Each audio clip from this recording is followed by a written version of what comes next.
Agora, doutor Alas, eu gostaria que o senhor falasse um pouco sobre as tendências, sobre as perspectivas do agronegócio brasileiro. Olha, o agronegócio brasileiro se firmou nesses últimos 40 anos e a cada dia se torna mais imbatível. Essa agricultura tropical veio para valer. O mundo passou, como eu disse, 4 milênios dependentes exclusivamente das regiões temperadas. Elas que desenvolveram os primeiros trabalhos produtivos. Foi nesta região que o homem aprendeu a produzir com limitações, todos nós sabemos, porque nestas regiões, em média, o solo fica coberto pela neve por 6 meses, variando em função da distância do Equador entre 4 e 10 meses. Com esta limitação, a ocupação de espaço para produzir, as áreas aráveis, as áreas que podem produzir, foram sendo ocupadas sucessivamente. O último grande lance que o mundo teve foi a descoberta das Américas. A planície central americana, onde estão o Canadá e os Estados Unidos, foi a última expansão em larga escala que teve a agricultura temperada.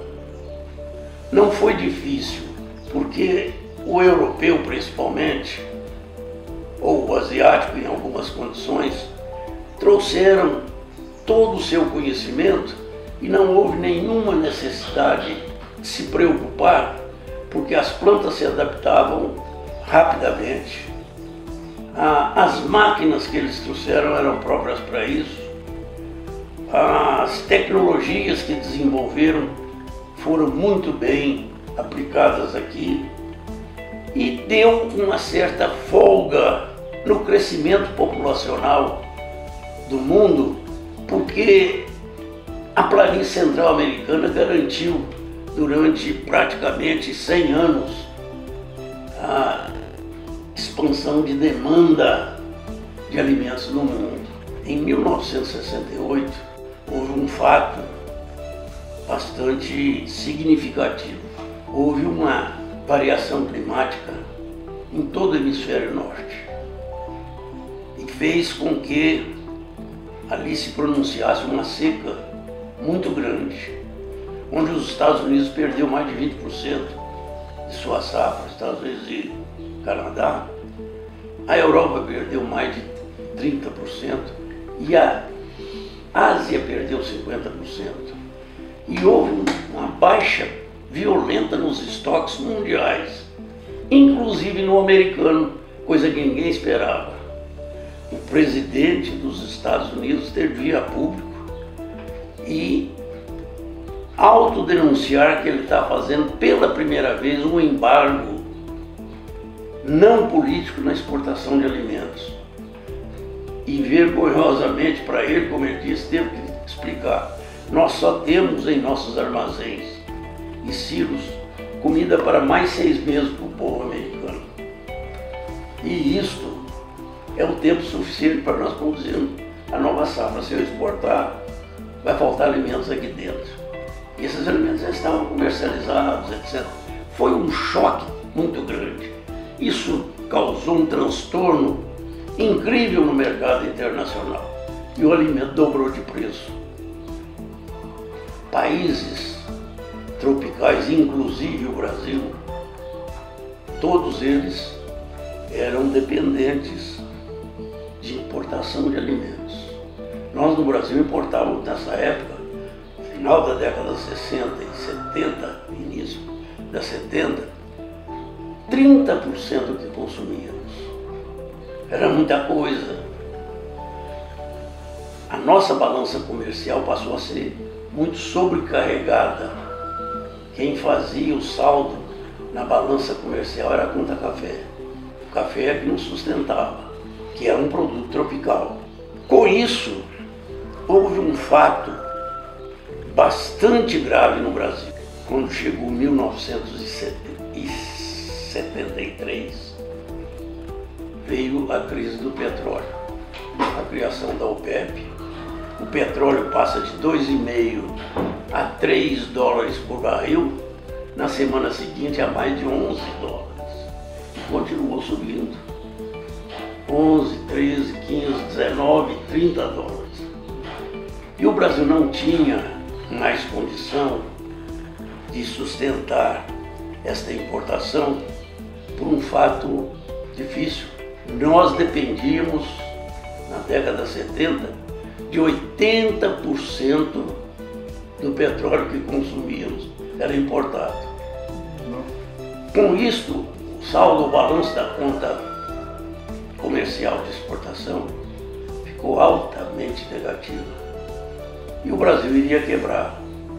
A verdade é que ele quebraria porque ele não teria mais recurso para importar alimentos de um lado e petróleo do outro. Que situação difícil. O presidente Geisel tinha sido presidente da Petrobras.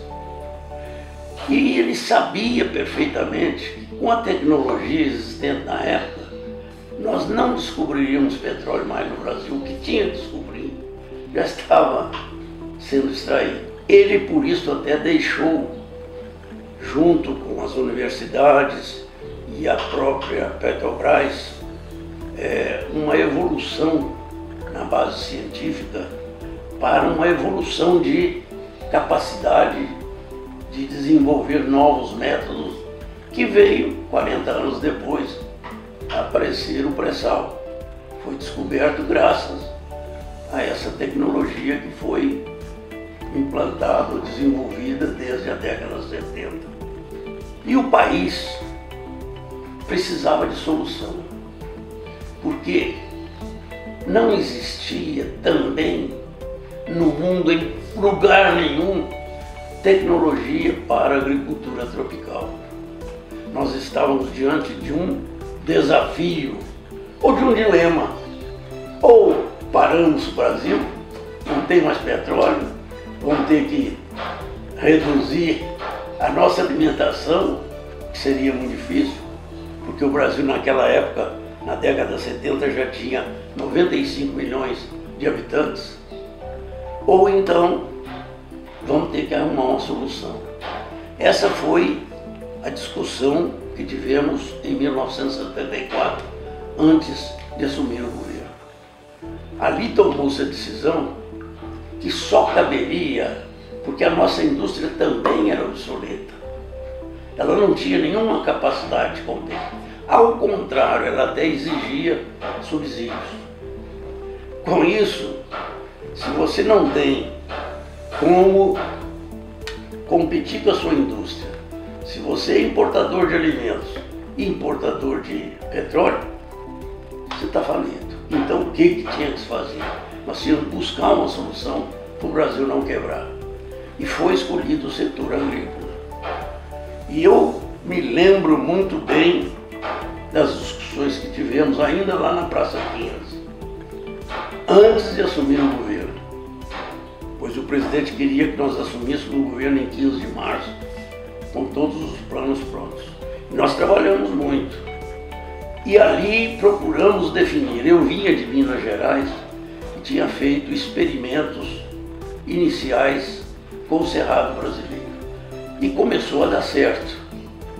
Inclusive o programa lá de São Gotardo, PADAP, famoso PADAP, estava dando mais do que certo. Nós começamos com um projeto individual, a demanda cresceu tanto que o governo não conseguia atender individualmente a todos e tinha de ser um programa com assistência técnica e creditícia permanente. Nós resolvemos experimentar, fazer o primeiro assentamento dirigido com mais de 30, 40, 50, 70 pessoas. Lá foram 72. E deu certo demais. E isso provavelmente, inclusive, levou o presidente Geisel a me convidar